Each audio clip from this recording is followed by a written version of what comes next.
મહારાજા હોલકરે યુવરાજ ખંડેરાવના નેજા હેઠળની મોટી સેના મોકલી અને ઘમાસાણ યુદ્ધ થયું. આ યુદ્ધમાં ખંડેરાવ માર્યા ગયા. પુત્રના મૃત્યુના સમાચાર સાંભળીને જાણે મલ્હારરાવની આશાનો આધાર જ તૂટી ગયો અને એનાથી પણ ખરાબ સ્થિતિ હતી અહલ્યાબાઈની.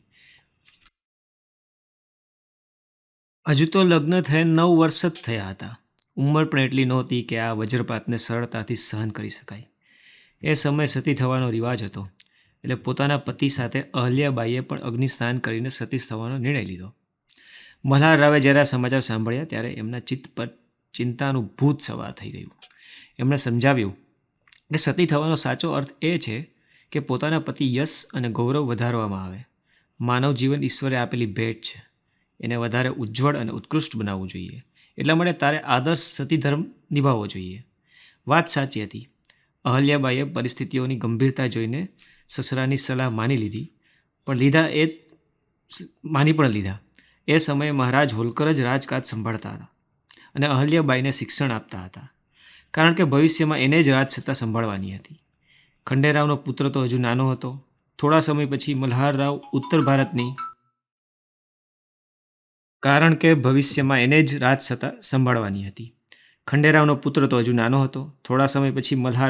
ભારતની એક લડાઈમાં માર્યા ગયા. હવે પરિસ્થિતિઓ વધારે ગંભીર બની ગઈ. દાદાના મૃત્યુ પછી પૌત્ર માલીરાવને ગાદીમાં બેસાડવામાં આવ્યો, પરંતુ તે કુપાત્ર જ સાબિત થયો. મહારાણી અહલ્યા તેની વૈકલ્પિક વ્યવસ્થા કરે એ પહેલાં જ માલીરાવનું મૃત્યુ થઈ ગયું. હવે કોઈ ઉત્તરાધિકારી ના રહ્યો. મહારાણીને જ રાજસત્તાની લગામ સંભાળવી પડી. એટલે પોતાની મદદ માટે ગંગાધરરાવ નામના એક વિશ્વાસુ કર્મચારીની પ્રધાનમંત્રી તરીકે નિમણૂક કરી, પરંતુ તે પણ સ્વાર્થી અને વિશ્વાસઘાતી નીકળ્યો. એટલે સલાહ આપી કે મહારાણી નજીકના કોઈ સંબંધીના બાળકને દત્તક લઈ લે અને રાજ્યનો વારસદાર બનાવીને પોતે ભગવત ભક્તિ કરે. આ સલાહ પાછળ ગંગાધરની કુટિલતા છુપાયેલી હતી. રાણી જેના માટે એક અવરોધ હતી. જો રાણી એની વાત માની હોત તો રાજ્ય પર એનો અધિકાર થઈ જાત, પરંતુ અહલ્યાબાઈ દૂરદર્શી હતી. ભવિષ્યની સંભાવનાઓ અને ગંગાધરની મેલી મુરાદ જોઈને એમણે આ પ્રસ્તાવ ફગાવી દીધો. એનાથી ગંગાધર ચીડાઈ ગયો અને પોતાના કાકાને ઇન્દોર રાજ્ય પર ચડાઈ કરવા માટે ભલામણ કરી. ગંગાધર રાવના કાકા રઘુનાથ રાવે જ્યારે દેખ્યું કે ઇન્દોરના રાજકુટુંબમાં ફક્ત એક સ્ત્રી જ બચી છે, એમની માન્યતા પ્રમાણે સ્ત્રીઓ શૌર્ય, સાહસ, પરાક્રમ અને રાજનીતિના મામલામાં પુરુષો કરતાં એકદમ ઉતરતી છે, એટલે પોતાના રાજ્યને વિસ્તાર કરવાની દ્રષ્ટિથી એણે આ તકનો લાભ ઉઠાવવાનું વિચાર્યું. રઘુનાથ રાવે ઇન્દોર રાજ્ય પર ચડાઈ કરવા માટે લશ્કર મોકલી દીધું. ગુપ્તચરોએ અહલ્યાબાઈની સૂચના આપી ત્યારે એમાં જનતાનું આહ્વાન કર્યું. જનતા પોતાની મહારાણીને હૃદય અને પ્રાણથી ચાહતી હતી. રાજ્યની પ્રજાએ જે દ્રઢતા, સાહસ અને સંગઠન શક્તિનો પરિચય આપ્યો, એ જોઈને રઘુનાથ રાવને પોતાનો ઈરાદો બદલવો પડ્યો અને પછી પાછો જતો રહ્યો. અહલ્યાબાઈ શાસન અને રાજ્ય વ્યવસ્થા સંભાળતી હતી. એના શાસનનું સાચું ક્ષેત્ર તો જનતાનું હૃદય હતું. સેવા, સાધના, પ્રજાવત્સલ અને જનહિતના કાર્યો કરીને એણે લોકોના દિલ જીતી લીધા હતા. રઘુનાથ રાવે કરેલી ચડાઈથી રાજ્યની આંતરિક સ્થિતિ પર પ્રભાવ પડ્યો અને ડાકુ મેદાને પડ્યા. લોકો ડરના મારે રાત્રે ઘરમાંથી બહાર નીકળતા નહીં.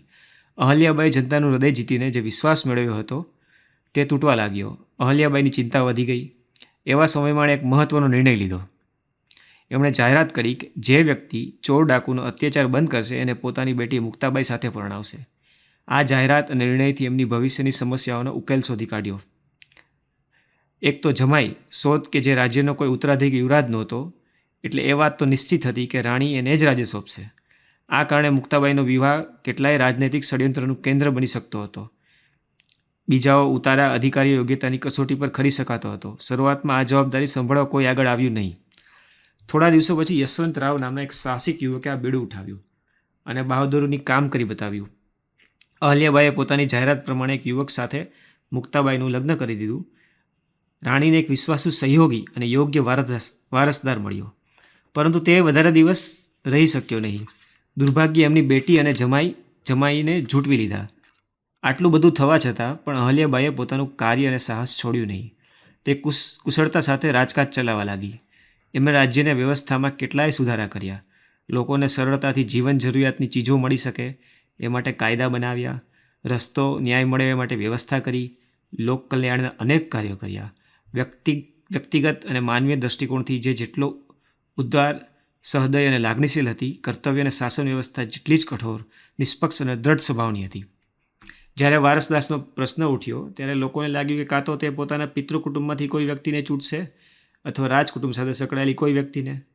ના જાણે કોઈ ભાગ્ય ખુલે, આ આશાથી બંને પક્ષના લોકો આવવા લાગ્યા. પરંતુ મહારાણીએ બધાની ઉપેક્ષા કરી સુયોગ્ય અને ચરિત્રવાન સેનાપતિ તુકોજી રાવને પોતાના વારસદાર તરીકે પસંદ કર્યો. રાજ્યભાર સોંપીને તે નિર્વિકાર ભાવના ભગવાન આશુતોષના પુણ્યધામ તરફ પ્રયાણ કરી ગઈ. ઇન્દોર શહેરમાં આજે પણ કેટલી જગ્યાઓ એમની સેવાઓ અને સદ્ગુણોની કીર્તિ સ્મારક ઊભા છે, જે સાબિત કરે છે કે સદ્ગુણોની સંપત્તિ વ્યક્તિ કેવી રીતે વિકાસની ઉચ્ચ સ્તર સુધી પહોંચાડી શકે છે.